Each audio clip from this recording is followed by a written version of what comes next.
दोस्तों, एक एसपी साहब का नया नया ट्रांसफर होता है।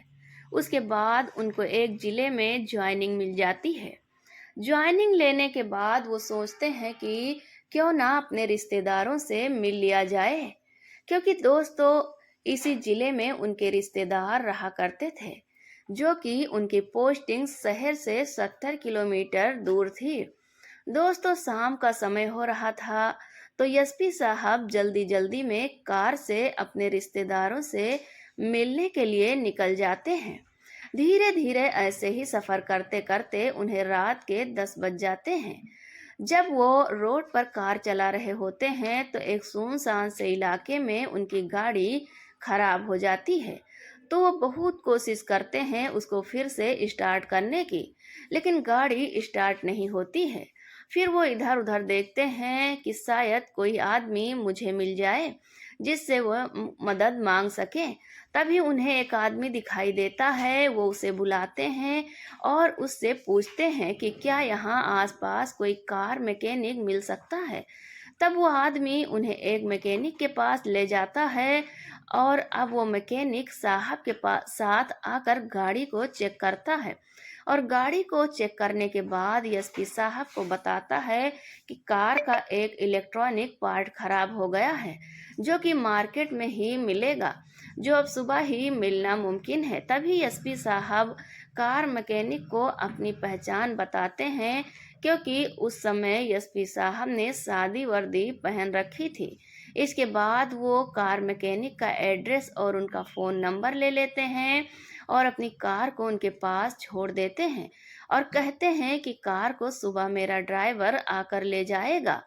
फिर एसपी साहब उस मैकेनिक से कहते हैं कि मुझे कुछ दूर आगे जाना था, तुम मुझे किसी की गाड़ी पर लिफ्ट दिला सकते हो। तो दोस्तों रात का समय था, दोनों रोड पर खड़े हो जाते हैं। वहाँ कोई कोई गाड़ी आ रही थी। तभी उन्हें गाड़ी आती हुई दिखाई देती है। वो उसे हाथ का इशारा करते हैं और रुकने को कहते हैं। जब वो गाड़ी नज़दीक आती है तो वो एक क्रूज़र गाड़ी थी, जिसमें पहले से ही काफ़ी सवारियां भरी हुई थी।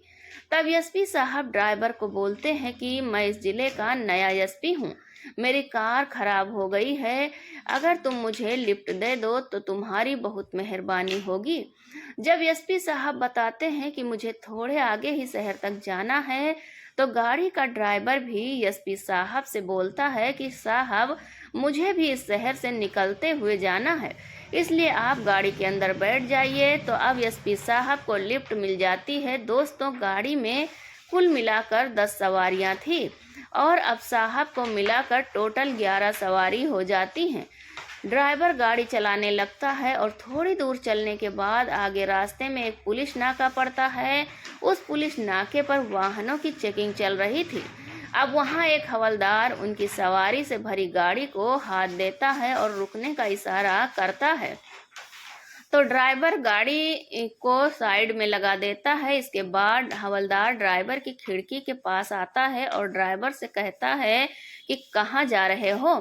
तब ड्राइवर उन्हें बता देता है कि मैं आगे शहर तक जा रहा हूँ। फिर हवलदार पूछता है कि आप कहाँ से आ रहे हो, तो वो ड्राइवर बता देता है कि मैं पिछले शहर से ही आया हूँ। फिर हवलदार कहता है कि गाड़ी तुम्हारी ही है या तुम ड्राइवर हो। तो ड्राइवर बोलता है कि साहब ये मेरी निजी गाड़ी है और मैं सवारी इधर से उधर पहुंचाकर किराया करके पैसा कमाता हूँ। तो हवलदार कहता है जरा गाड़ी के कागजात चेक करो। तो ड्राइवर उसको गाड़ी के कागज निकाल कर दे देता है। अब हवलदार गाड़ी के कागज चेक करने लगता है। हवलदार चेक करने के बाद गाड़ी में सवारियां गिनने लगता है।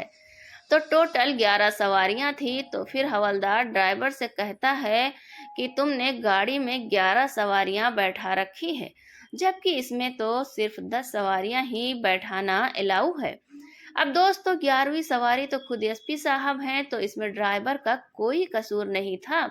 उसने तो सिर्फ एसपी साहब का नाम सुनकर ही लिफ्ट दी थी, तो उन्हें मिलाकर 11 सवारियां हो गई थी। अब दोस्तों साहब भी उतर कर नीचे आ जाते हैं। उन्होंने ड्राइवर से पहले ही बोल दिया था कि किसी से भी मेरी पहचान के बारे में, मेरी सच्चाई के बारे में मत बताना। अब हवलदार उस गाड़ी के ड्राइवर से कहता है कि आओ तुम्हें मैं अपने साहब के पास लेकर चलता हूँ। उनके साहब कुछ दूर एक टीन सेट के नीचे कुर्सी डाले हुए बैठे थे, तो वो उनके पास जाकर गाड़ी के सभी कागजात साहब के आगे टेबल पर रख देता है और उनसे कहता है कि साहब गाड़ी में 11 सवारियां हैं, लेकिन गाड़ी का पासिंग सिर्फ 10 सवारी का ही है। इतना सुनने के बाद वहां खड़े एसपी साहब बोल पड़ते हैं कि बड़े साहब मेरी गाड़ी रास्ते में खराब हो गई थी, तो इसलिए मैं रास्ते में इससे लिफ्ट मांग ली थी, तो मुझे मिलाकर ही 11 सवारी हो गई हैं। मैं आपसे विनती करता हूँ, आप प्लीज इनका चालान मत कीजिए, इन्हें ऐसे ही जाने दीजिए, ये बेचारे बड़ी मेहनत करके पैसा कमाते हैं। तो अब जो बड़े साहब होते हैं वो गाड़ी के कागज चेक करने के बाद कहते हैं कि इसका 1500 रुपये का चालान बनेगा, इसका तुरंत 1500 का चालान काट दो। अब हवलदार ड्राइवर और एसपी साहब के थोड़ा करीब आता है और उनके कान में धीरे से बोलता है, अगर तुम बड़े साहब को 500 रुपये फंड के तौर पर दे देते हो तो तुम्हारा चालान होने से बच जाएगा। आगे भाई तुम्हारी मर्जी है, जैसा तुम्हें अच्छा लगे वैसा कर लो, या तो चालान बनवा लो या तो 500 रुपये फाइन देकर चुपचाप यहाँ से निकल जाओ। इसके बाद एसपी साहब ड्राइवर से कहते हैं कि ठीक है तुम ऐसा ही कर लो, 500 रुपये कोई ज़्यादा नहीं है। अब हवलदार उनके पास से बड़े साहब के पास चला जाता है। फिर एसपी साहब ड्राइवर से धीमी आवाज में समझाते हुए बोलते हैं कि तुम कुछ मत बोलना, अब आगे की सारी बात मैं खुद हैंडल करूंगा, बस तुम अपना फ़ोन की वीडियो रिकॉर्डिंग स्टार्ट कर लो और अपनी सेटिंग भी कर लो और फ़ोन को ऐसे रखो जिससे कि सभी रिकॉर्डिंग होती भी रहे और पुलिस वालों को इसकी भनक भी ना लगे कि हम वीडियो रिकॉर्डिंग कर रहे हैं। तो ड्राइवर ऐसा ही करता है और एसपी साहब के साथ बड़े साहब के पास पहुंच जाता है। तब एसपी साहब बड़े साहब से कहते हैं कि साहब 300 रुपये में काम चला लीजिए, लेकिन बड़े साहब कहते हैं कि अगर जाना है तो 500 रुपये ही फाइन लगेगा, 500 रुपये से 1 रुपया भी कम नहीं लगेगा।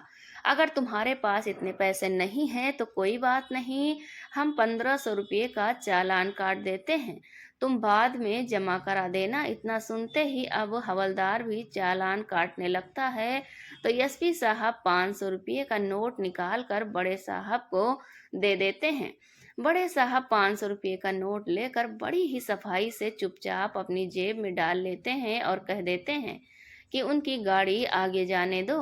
ड्राइवर पैसे देकर वहां से जाने लगते हैं, तो जाते जाते बड़े साहब ड्राइवर को समझाते हुए कहते हैं कि आगे से ध्यान रखना, पासिंग से ज़्यादा सवारियां कभी मत बैठाना। अब ड्राइवर अपनी गाड़ी के पास जाने लगता है, लेकिन एसपी साहब उसे रोक लेते हैं।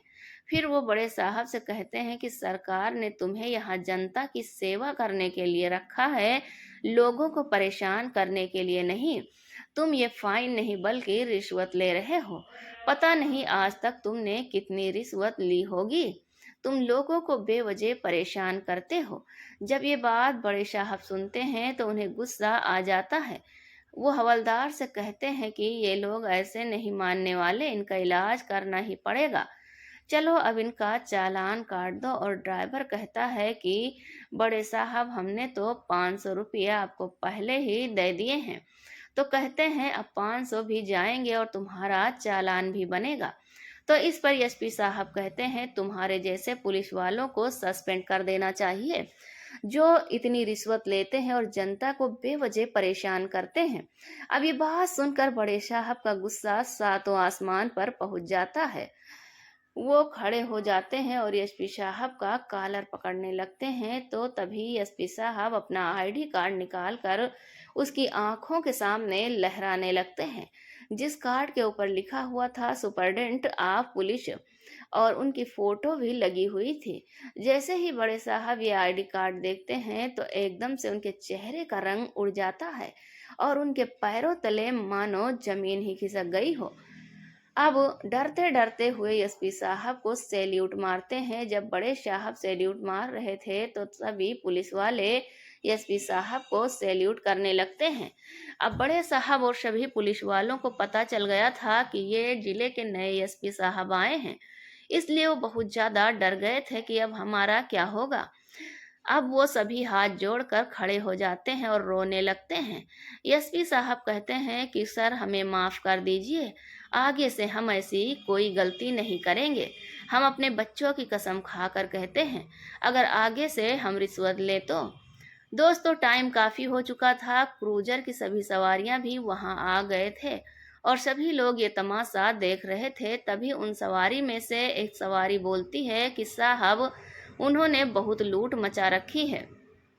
ये गरीबों को बहुत ज़्यादा परेशान करते हैं, ये लोग किसी को भी खाली नहीं जाने देते। हर एक से ये रिश्वत लेते हैं, चाहे कागज पूरे हों तब भी ये लोग रिश्वत ही मांगते हैं। कागजों में कोई ना कोई कमी नहीं होगी तब भी कोई ना कोई कमी निकाल ही देते हैं। और फाइन का नाम लेकर बस इनको तो पैसे चाहिए होते हैं। तब एसपी साहब कहते हैं कि सुन लो अपने कानों के पर्दे खोलकर, कैसे तुमसे ये आम जनता दुखी है। अब ड्राइवर भी बोल पड़ता है कि हमारे यूनियन के ड्राइवर बता रहे थे कि इन्होंने उनसे भी बेवजह रिश्वत ली है। ये हर बार उनको रोकते हैं और कुछ न कुछ पैसे उनसे ले लेते हैं। वो भी इन लोगों से बहुत ज़्यादा परेशान हैं। सर, आप इनको माफ़ मत करना, इनको ऐसे ही मत छोड़ना।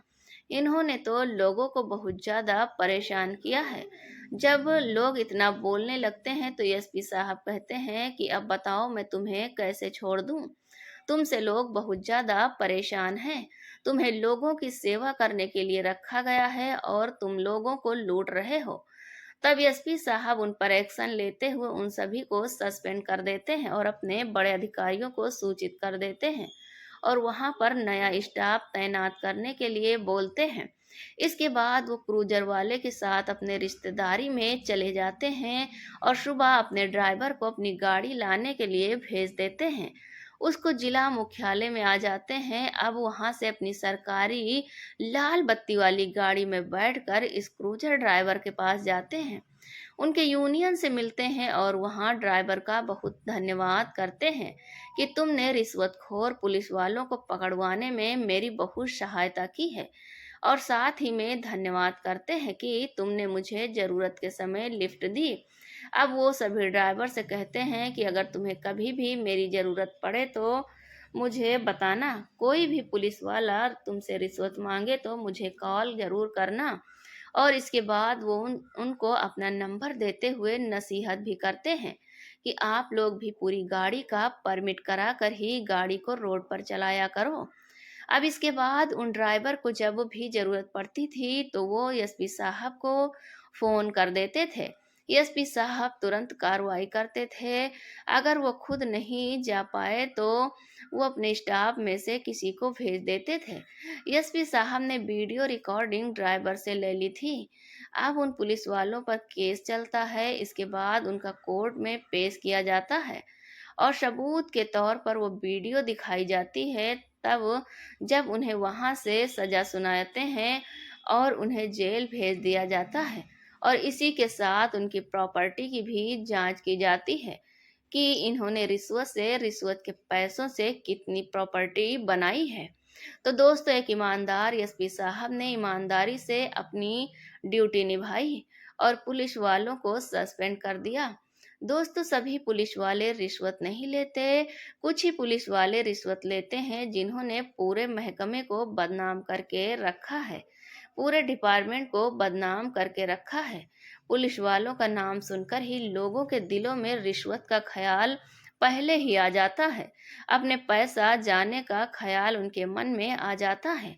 लेकिन बहुत ज़्यादा पुलिस वाले ईमानदार भी हैं जिनकी वजह से हमारा देश तरक्की कर रहा है। दोस्तों, इस कहानी को सुनाने का मकसद किसी को दुखी करना या परेशान करना बिल्कुल भी नहीं है।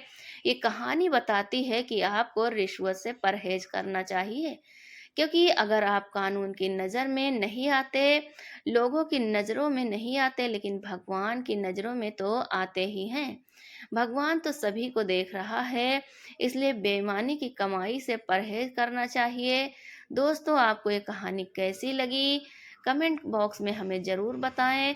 अगर कहानी आपको ज़रा भी पसंद आई हो तो हमारे यूट्यूब चैनल को सब्सक्राइब कर लीजिए और वीडियो को भी एक लाइक कर दीजिए। मिलते हैं फिर से एक नई और इंटरेस्टिंग कहानी के साथ। तब तक के लिए धन्यवाद। जय हिंद, जय भारत। प्लीज़ प्लीज़ आप लोग मेरे चैनल को सब्सक्राइब करके मुझे सपोर्ट ज़रूर करें।